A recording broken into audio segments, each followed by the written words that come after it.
جو حکم دے اسے اپنا. بھائی یہ فوٹو کیوں لے رہے ہیں آپ؟ میں منع کر رہا ہوں، سامنے بیٹھ کے فوٹو لے رہے ہیں، اٹھ جائیے یہاں سے. نالائق کہیں کے،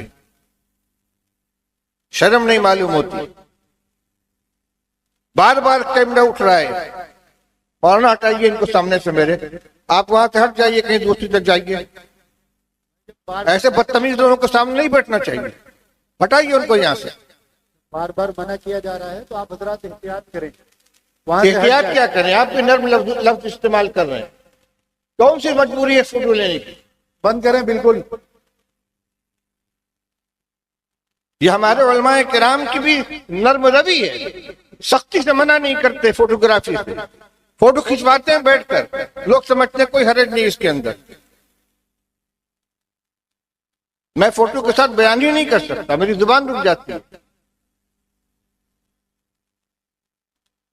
لا حول ولا قوة الا باللہ.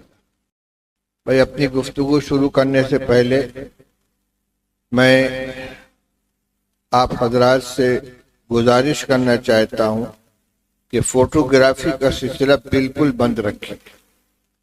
ادھر مائک چمک رہا ہے اور میں اپنی کوئی خواہش ظاہر نہیں کر رہا ہوں، ایک شرعی حکم آپ کو بتلا رہا ہوں. معلوم نہیں کیوں تصویر کشی کی قباحت اور اس کی شناعت لوگوں کے دل و دماغ سے اس طرح نکل گئی ہے کہ اب اس کو کوئی غلط کام سمجھا ہی نہیں جاتا، اس کو حرام اور ناجائز تصور ہی نہیں کیا جاتا. کیا عوام اور کیا پڑھے لکھے لوگ، کیا بے دین اور کیا دیندار لوگ، کیا دنیاوی مجلسیں اور کیا دینی مجلسیں، ہر جگہ تصویر کشی کا طوفان جاری رہتا ہے. جبکہ شریعت کے اندر اس عمل کو حرام قرار دیا گیا ہے، سوائے کسی مجبوری کے. کوئی قانونی مجبوری ہو، کوئی ریکارڈ بنانا ہے آپ کو، یا اپنی شخصی کوئی ضرورت ہو، پاسپورٹ بنوانا ہے، ڈرائیونگ لائسنس بنوانا ہے، پین کارڈ یا آدھار کارڈ بنوانا ہے، یا اور کوئی اسی طرح راشن کارڈ وغیرہ بنوانا ہے جہاں فوٹو لگانا ضروری ہے. وہ ایک مجبوری ہے اور ضابطہ ہے کہ جو چیز کسی مجبوری کی بنا پر جائز ہو، جس کی اجازت دی جائے تو اتنی ہی اجازت ہوتی ہے جتنے میں وہ مجبوری، وہ ضرورت پوری ہو جائے. اس کے بعد اس کی اجازت ختم ہو جاتی ہے. احادیث سے معلوم ہوتا ہے کہ تصویر کشی بہت سخت قسم کا گناہ ہے اور آخرت میں اس کی بنا پر سخت ترین عذاب دیا جائے گا. اپنی بات پہنچانے کی نیت سے میں آپ کو 3 روایتیں سناتا ہوں جو پیغام ہے نبی کریم صلی اللہ تعالی علیہ وسلم کا. رسول اللہ صلی اللہ علیہ وسلم نے ارشاد فرمایا: ان اشد الناس عذابا یوم القیامت المصورین. سب سے ان اشد الناس عذابا یوم القیامت المصورین. قیامت کے دن سب سے زیادہ سخت عذاب جن لوگوں کو دیا جائے گا ان میں تصویر بنانے والے شامل ہوں گے. ایک حدیث میں فرمایا گیا کہ قیامت کے دن محشر کے میدان میں جہنم سے ایک گردن نکلے گی اور میدان محشر سے ان لوگوں کو چن چن کر اٹھائے گی جو تصویر بنایا کرتے تھے اور ان کو جہنم میں لے جا کر ڈال دے گی. ایک تیسری روایت کی رسول اللہ صلی اللہ علیہ وسلم نے ارشاد فرمایا کہ جو لوگ تصویر بناتے ہیں اللہ تعالیٰ محشر کے میدان میں ان کو مکلف کریں گے کہ احیوا ما خلقتم. تم نے ہماری نقل شروع کی تھی، ہم نے جانداروں کو پیدا کیا تھا، تم نے جانداروں کی شکلیں بنائی، خواب مجسمے کی شکل میں ہو یا پینٹنگ کی شکل میں ہو یا کیمرے کی تصویر ہو یا موبائل کی تصویر ہو. شکل جس نے بنائی ہے، جاندار کی شکل اتاری ہے، اللہ تعالیٰ اسے فرمائیں گے احیوا ما خلقتم. تم نے تخلیق کی ہے، تم خالق بننا چاہتے تھے، اب جان ڈالو اس میں. ظاہر بات ہے کوئی جان نہیں ڈال سکے گا اور اس پر اس کو عذاب دیا جائے گا. یہ وہ روایات ہیں جن سے معلوم ہوتا ہے کہ تصویر کشی رسول اللہ صلی اللہ علیہ وسلم کو اور آپ کی شریعت کے اندر ان کو کس قدر قبیح اور کتنا خراب قرار دیا گیا۔ بخاری شریف کی روایت ہے کہ فتح مکہ کے موقع پر رسول اللہ صلی اللہ علیہ وسلم جب حرم کعبہ میں پہنچے ہیں تو خانہ کعبہ کے اندر بت بھی رکھے ہوئے تھے اور تصویریں بھی بنی ہوئی تھی دیواروں کے اوپر۔ رسول اللہ صلی اللہ علیہ وسلم نے فرمایا کہ جب تک اس میں یہ تصویریں ہیں، یہ مجسمے ہیں، میں خانہ کعبہ میں نہیں جاؤں گا۔ چنانچہ سارے بت نکال کر باہر لائے گئے اور حضرت عمر رضی اللہ تعالیٰ عنہ بھیگے ہوئے کپڑے لے کر خانہ کعبہ میں داخل ہوئے ہیں اور دیواروں پہ جتنی تصویریں بنی ہوئی تھی سب کو مٹا دیا۔ جب رسول اللہ صلی اللہ علیہ وسلم کو اطمینان ہو گیا کہ یہ تمام کی تمام تصویریں ختم ہو گئی ہیں، تب رسول اللہ صلی اللہ علیہ وسلم گھر میں داخل ہوئے۔ ایک مرتبہ نبی کریم صلی اللہ علیہ وسلم اپنے گھر تشریف لائے۔ حضرت عائشہ رضی اللہ تعالی عنہ کے حجرے کے دروازے پر آپ آئے، آ کر ٹھٹک کر کھڑے ہو گئے ناراضگی کے انداز سے۔ ام المؤمنین حضرت عائشہ رضی اللہ تعالیٰ نے پوچھا، یا رسول اللہ کیا غلطی ہوئی؟ آپ نے فرمایا یہ پردہ کیسا پڑا ہوا ہے؟ اس پردے کے اوپر کچھ تصویریں بنی ہوئی تھی، کچھ فوٹو بنے ہوئے تھے۔ یہ ناگواری کا اظہار ہے رسول اللہ صلی اللہ علیہ وسلم کا۔ آپ فرماتے ہیں جس گھر کے اندر تصویر ہوتی ہے یا کتے ہوتے ہیں وہاں رحمت کے فرشتے داخل نہیں ہوتے۔ جس تصویر کی بنیاد پر رحمت کے فرشتے گھر میں داخل نہیں ہوتے اس کو ہم اپنے ہاتھ سے بناتے ہیں، اپنے کیمروں میں محفوظ رکھتے ہیں اور نام لے رہے ہیں حضرت نبی کریم صلی اللہ علیہ وسلم کی عظمت کا، ان کی محبت کا، اور ان کے نام پہ ہم یہاں جمع ہوئے ہیں۔ میرے بھائیوں، میرے بزرگوں، یہ کوئی میرا مسئلہ نہیں ہے، نہ کسی عالم کا نہ کسی مدرسے کی تجویز ہے، تو یہ فرمان ہے نبی کریم صلی اللہ تعالی علیہ وسلم کا۔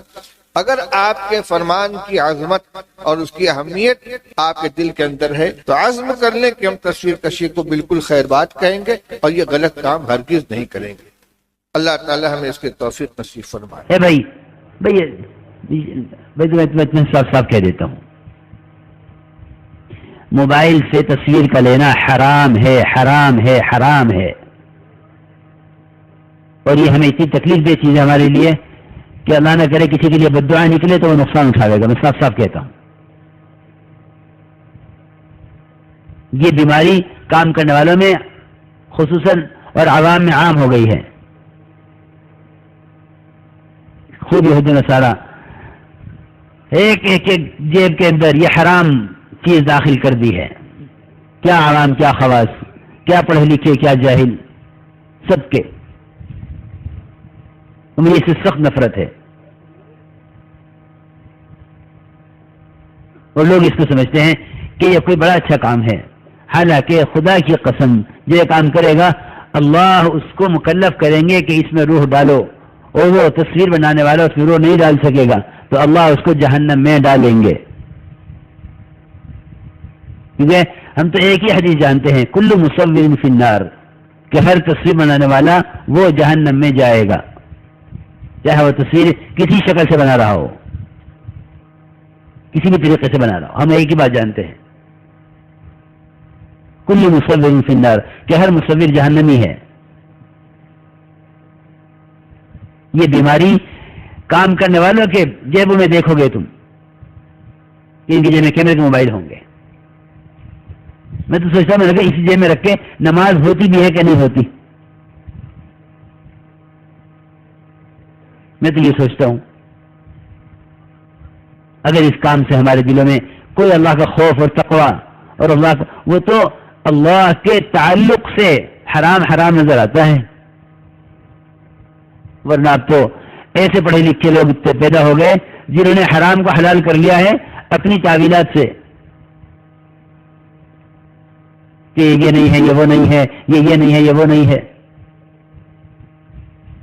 کیونکہ جب شیطان مسلط ہو جاتا ہے نا تو وہ حق کو باطل بنانے کے لیے اور حرام کو حلال کرنے کے لیے ایسی رائے دیتا ہے جن کو پڑھے لکھے جس چیز کو یعنی مناسب سمجھتے ہیں وہ بیچارے حالات اور زمانے کے تاثر کی وجہ سے ایک حرام چیز کو حلال کرنے کی کوشش میں لگ جاتے ہیں کہ عوام کی ضرورت ہے۔ تو تقوی ہی اصل چیز ہے، اللہ کا تعلق. وہ تو حرام کی ظلمتوں کو، حرام کی ظلمتیں تقوی سے کھلتی ہیں. اس لیے میں آپ سب سے درخواست کر رہا کہ خدا کے لیے اس بیماری سے توبہ کر لو. یہ ہر ایک کا آپ دیکھیں گے کیا شادیاں اور کیا دینی مجلسیں، کہیں بھی یہ چیز، یعنی اس بیماری سے کوئی مجلس بھی خالی نہیں ہے. اور خدا کی قسم شیطان اس پہ مسلط ہے جس کے ہاتھ میں یہ ہے. اللہ کو سے چاہے تبلیغ کا یا دین کی کسی مجلس کا، یا اسے کتنا بھی فخر ہو اس پر کہ میں کیا کر رہا، کتنا اونچا کام کر رہا، لیکن شیطان اس پر مسلط ہے، کیونکہ اس زمانے کا سب سے بڑا شیطان یہی ہے. وہ تو ہمارے دجل ہے، دجل، اس پر دجال کی انتہا ہے. یہ جتنی چیزیں ہیں نا یہی دجل ہیں، اور دجال ان ساری چیزوں کا منتہا ہے. جہاں ایک کمزور ایمان والے کے کفر کا اور ایمان کا فیصلہ ہوگا.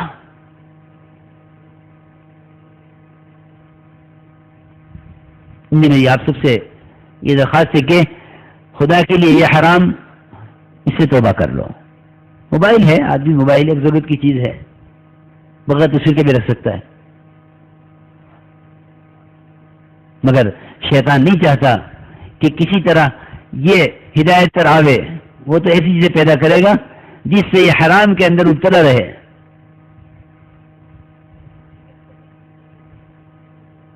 اور بات یہ ہے کہ جب یہ چیز ہوتی ہے میرا دل اندر سے دکھتا ہے. وہ خدا نہ کرے، اللہ نہ کرے کسی کا کوئی نقصان ہو،